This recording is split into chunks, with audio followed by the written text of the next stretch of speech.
ہم لوگوں کی ایک پرابلم ہے، ہم لوگوں کو سیکوینس کا سسٹم نہیں معلوم ہے، ہم کو پریورٹیز نہیں معلوم ہے کہ کون سا کام پہلے کرنا چاہیے، کون سا اس کے بعد، پھر اس کے بعد، پھر اس کے بعد، کون سا علم پہلے حاصل کرنا چاہیے، پھر کون سا، پھر کون سا، پھر کون سا، کون سی بات پہلے سوچنی چاہیے، پھر کون سی، پھر کون سی بات پہلے کرنی چاہیے۔ دیکھیے، جس طرح دواؤں کی ویلیڈیٹی ہوتی ہے، بھائی 24 دسمبر 2025 کو یہ دوا ایکسپائر ہو جائے گی، ایکسپائری ڈیٹ لکھی ہوئی ہوتی ہے، یعنی جو دوا آپ کو 24 دسمبر 2025 تک شفا دے سکتی ہے وہ 25 دسمبر 2025 کو زہر بن جائے گی۔ اسی طرح کچھ کام ایسے ہیں، کچھ باتیں ایسی ہیں جس کا وقت نکل جانے کے بعد وہ باتیں جو آپ کو فائدہ پہنچا سکتی تھی آپ کے لیے نقصان دہ ثابت ہو سکتی ہے۔ وہ کرایہ جو آپ کو پہلی تاریخ کو دینا تھا، آپ نے ستا کے جھوٹ بول کے دھوکہ دے کے 10 تاریخ 15 تاریخ کر دی تو آپ ذلیل ہو جائیں گے، دینا تو ہے۔ جو بل آپ کو پہلی تاریخ سے 10 تاریخ تک کا ٹائم دیا گیا تھا کہ 10 دنوں میں آپ کو الیکٹریسٹی کا بل بھر دینا ہے، 11 تاریخ کو آپ کے گھر کی لائٹ کٹ جائے گی۔ آپ کی گاڑی کا جو آر سی ہے وہ رینیول کرانے کا ایک ٹائم ہے، وہ ٹائم نکل گیا تو ختم ہے۔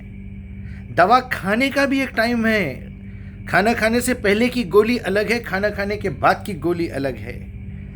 اب میں آپ کو یہ مثالیں دینے کے بعد ایک بہت ہی بہترین بات کی طرف آپ کی توجہ مبذول کرانا چاہوں گا، اسپیشلی ان حضرات کو جو گھر کے سربراہ ہیں، بڑے ہیں، باپ بن گئے ہیں، بڑے بھائی ہیں، ٹیچر ہیں، آپ کسی مسجد میں امام ہیں، آپ کسی مدرسے کے معلم ہیں، وہاں بچوں کو دین سکھا رہے ہیں، لیکن افسوس کی بات ہے کہ ان بڑے بڑے علماء کو بھی ترتیب نہیں معلوم ہے۔ آپ بچے کے دماغ میں وہ بکواس ڈال کے رکھ دے رہے ہیں جس کی کوئی اہمیت نہیں ہے، قیامت کے دن اس کا کوئی سوال ہونے والا نہیں ہے۔ بکواس باتیں، ٹائم خراب آپ کا بھی، بچے کا بھی، فیس خراب، عمر خراب، بس بکواس کیے جا رہے ہیں۔ آپ کو بالکل پتہ نہیں ہے کہ پریورٹی کے حساب سے کیا کرنا چاہیے۔ کبھی زندگی میں آپ یہ بات سوچیں کہ اللہ سبحانہ و تعالیٰ نے جس ترتیب سے قرآن کو نازل کیا ہے اس ترتیب سے لکھا نہیں ہے، لکھوایا نہیں ہے۔ ہمارے پیارے نبی صلی اللہ علیہ وسلم نے اپنے انتقال سے پہلے 3 مہینے، کچھ روایتوں میں تو 2 سال بھی ہے کہ 2 سال پہلے سے آپ نے یہ ترتیب شروع کر دی تھی کہ دیکھو یہ آیت کو فلاں سورے میں فٹ کرو، اس نمبر پہ ڈالو، یہ سورت کو اس کے بعد رکھو، اس سورت کو اس کے بعد رکھو، لکھانے میں۔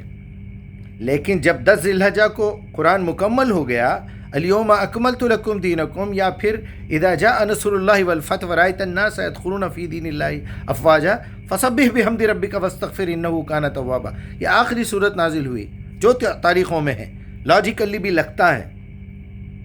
اس کے بعد ربیع الاول کی 12 تاریخ کو جب آپ کا انتقال ہوا تو پھر یہ 92 ڈیز آپ صلی اللہ علیہ وسلم نے کیا کیا؟ آپ نے یہی کیا، جبرائیل آتے رہے اور اس کے بعد قرآن کی ترتیب دی گئی۔ جو ہم لوگ تہمت لگا دیتے ہیں حضرت عثمان غنی رضی اللہ عنہ پہ کہ انہوں نے قرآن کا جامع القرآن، وہ جامع القرآن نہیں ہے میرے بھائی، وہ بائنڈنگ کروائی انہوں نے، اس کو جمع کر کے اس کو چھاپا، وہ کیا، بائنڈنگ کی اس کی، ورنہ لوگوں کے پاس الگ الگ طریقے سے رکھی ہوئی تھی۔ انہوں نے کہا کہ نہیں، ایک ہی سائز کا پیپر، ایک ہی سائز کا چمڑا، ایک ہی سائز کا کاغذ ہونا چاہیے، اس کے اوپر اس طریقے سے لکھنا چاہیے، اتنی موٹی آپ کو گوگل پہ مل جائے گی۔ آج میرے بتانے کا مطلب یہ ہے کہ اگر مثال کے طور پہ، چلیے میں بہت بڑے عالم کو آپ میرے سامنے لے کے آئیے، میں کچھ کاغذ پہ جو ہے، کوئی ایک پیپر پہ یا بڑے بورڈ کے اوپر، میں ان کو کم سے کم ایک 100 ورڈز لکھ کے دیتا ہوں، منیمم 100 لفظ لکھ کے دیتا ہوں۔ صرف میں اگر یہ کہوں کہ آپ ان الفاظ کو، یہ دیکھیے آپ میرا بورڈ، اگر میں آپ سے یہ کہوں کہ آپ اس میں صرف مجھے 1 2 3 4 ڈال کے بتائیے، جو بچپن میں ہم کو دیا جاتا تھا امتحانوں میں، سیکوینس بنائیے اس کا، یا پھر میچنگ، کراس لائن ڈالنا، گورے کا اپوزٹ کالا، میٹھے کا اپوزٹ کھارا، یہ سب آپ اس کو میچنگ کر کے بتائیے، یا آپ اس کو سیریل نمبر ڈال کے بتائیے۔ جیسے مثلا میں لکھ دوں حدیث، تاریخ، سنت، قرآن، اسلام، ایمان، خالق، مالک، پروردگار، رازق، اللہ، کتاب، رسول، صبر، شکر، آپ اس کو کیسے ترتیب دیں گے؟ کیسے پہلا لکھیں گے پھر دوسرا لکھیں گے؟ میں کہیں لکھ دوں نفس، روح اور جسم، کیسے ترتیب دیں گے آپ؟ ہم کو آئیڈیا نہیں ہے، کیونکہ ہم نے قرآن کو اس نظر سے پڑھا ہی نہیں ہے، ہم نے قرآن کو اس نظر سے دیکھا ہی نہیں ہے۔ یہ قرآن کا ایک بہت بڑا معجزہ ہے۔ آپ پہلی مرتبہ جب قرآن کو سمجھیں گے، 5 سال کی عمر کا بچہ لے کے بیٹھے گا تو 7 سال تک 2 سال میں وہ قرآن مکمل کر سکتا ہے، سننے میں اور پڑھنے میں۔ اس بچے کو بٹھائیے، بٹھا کے 3 سال 4 سال کی عمر سے سنانا شروع کیجئے، تو 7 سال کی عمر تک، جیسے 4 سال کی عمر میں آپ بچے کو اسکول میں ڈال دیتے، ویسے ہی 4 سال کی عمر سے اس کو بٹھا کے قرآن سنانا شروع کیجئے۔ 7 سال کی عمر، 3 سال میں بھی اگر آپ نے قرآن سنا دیا اس کو، بہت کم، آپ یقین مانیے ایک ایک رکوع بھی اگر سنا دیں گے تو 3 سے 4 منٹ میں ہو جائے گا۔ اپنی زبان میں سمجھائیے۔ ہر ماں کی ذمہ داری ہے، ہر باپ کی ذمہ داری ہے، ہر بڑی بہن بھائی کی ذمہ داری ہے کہ اپنے چھوٹوں کو، اپنے بچوں کو، اپنے بھائیوں کو ایک رکوع پڑھ کے سناؤ، پھر ذمہ داری دو کہ آنے والے دن، آنے والے ہفتے تم پڑھو گے۔ اس کو آہستہ آہستہ اردو سکھائیے، اپنی مادری لینگویج میں، کوئی بھی لینگویج ہو آپ کی مادری زبان میں، یہ بتائیے، اس کو پڑھنا سکھائیے، اس کے اندر سے وہ جھجک نکالیے، یہ ریڈ کروائیے۔ اس کے بعد جب وہ سیکنڈ ٹائم خود سے پڑھے گا تو ایک الگ ایم لے کے پڑھے گا۔ پہلی مرتبہ ہدایت کے لیے پڑھے گا، دوسری مرتبہ ہدایت کو ساتھ رکھتے ہوئے طریقے کے لیے پڑھے گا، شریعت سمجھے گا، تیسری مرتبہ دعوت دینے کے ارادے سے پڑھے گا، چوتھی مرتبہ تحقیق کے ارادے سے پڑھے گا، 5ویں مرتبہ ان تمام چیزوں کو کنٹینیو رکھتے ہوئے تاریخی پس منظر، انبیاء کو نظر میں رکھ کے پڑھے گا۔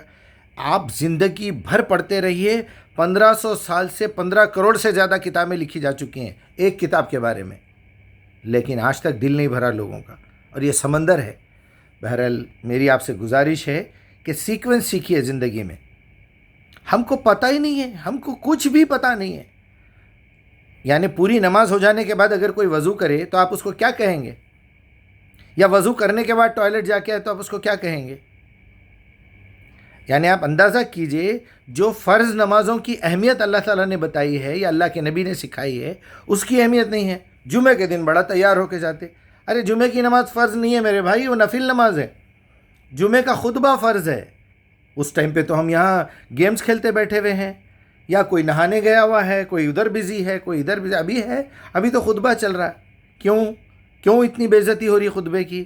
کیونکہ ہمارے امام صاحب یہ دیکھ رہے ہیں کہ اسی مسجد میں 50 سال سے ایک نالائق آ کے نماز پڑھ رہا ہے، تمہارے جیسے 50 مولوی آ کے چلے گئے، امام آ کے چلے گئے، لیکن وہی لکیر کے فقیر، اور انہیں بیل کا بیل، گھر سے نکلتا، ٹوپی پہن لیتا، داڑھی لے کے مالا جپتے ہوئے اندر آتا، السلام علیکم رحمت اللہ، وہ معتبری، اور پھر اس کے بعد ہاتھ ملا کے چلے جاتا، جیسے کا ویسا جاہل۔ جوانی میں 15-16 سال کی عمر میں باوا لائے تھے، اب مرنے کی حالت میں ہو گیا، 75 سال کا ہو گیا، 50 سال کا ہو گیا، بیل کا بیل، اس کے اندر کوئی تبدیلی نہیں ہے، وہی روٹین ہے، وہی منڈیاں ہلانا ہے، وہی چومنا ہے، پھر یا نبی سلام علیکہ یا رسول سلام علیکہ، بس زندگی تمہاری اتنی ہے بس۔ وہ امام بھی ویسی بیوقوف، یا آنے والے بھی ویسی۔ کیوں؟ یہ اللہ کی لعنت ہے، قرآن کے ساتھ لاپرواہی کا نتیجہ ہے۔ اسی لیے تمہارے علماء یہ بولتے کہ قرآن کو سمجھ کے مت پڑھو، ان کی چوری پکڑے جاتی، فوراً ان کے کپڑے اتر جاتے، ان کی جماعت، ان کے فرقے کے پورے عیب سامنے آ جاتے۔ کیا مطلب ہے یہ؟ اللہ رحم کرے بھائی، اللہ رحم کرے۔ یقین مانیے ایک ایک بات ذہن میں آتی ہے، میں ڈیلی جب یہ قرآن کو پڑھتا ہوں، سنتا ہوں، کوئی نہ کوئی کلو اللہ سبحانہ وتعالیٰ دے دیتے۔ آج 35 36 سال 38 سال ہو گئے، بچپن سے بھائی، بچپن سے ہوش میں جب سے آئے، ہماری پڑنانی نے ہم کو قرآن پڑھنا سکھایا، اور ہم کو سمجھاتے تھے کہ بیٹے دیکھو سمجھنا چاہیے، قرآن یہ اللہ کی کتاب ہے، اس کی بڑی ویلیو ہے۔ آپ کسی کا بھی ترجمہ پڑھ لیا، آپ قادیانی کا پڑھ لیجئے، اگر کسی یہودی نے ترجمہ کیا ہے تو پڑھ لیجئے، ہدایت دینا اللہ کے ہاتھ میں ہے، ہدایت کو لینا آپ کے ہاتھ میں ہے۔ آپ کی نیت اگر سچی ہے تو اللہ ضرور ہدایت دے گا۔ اگر آپ کے پاس کوئی کجی ہے، کوئی کمی ہے، رکاوٹ ہے، تو اس سے التجا کیجئے، اپنی قصوروں کی معافی مانگیے، انشاءاللہ سب راستے کھلیں گے.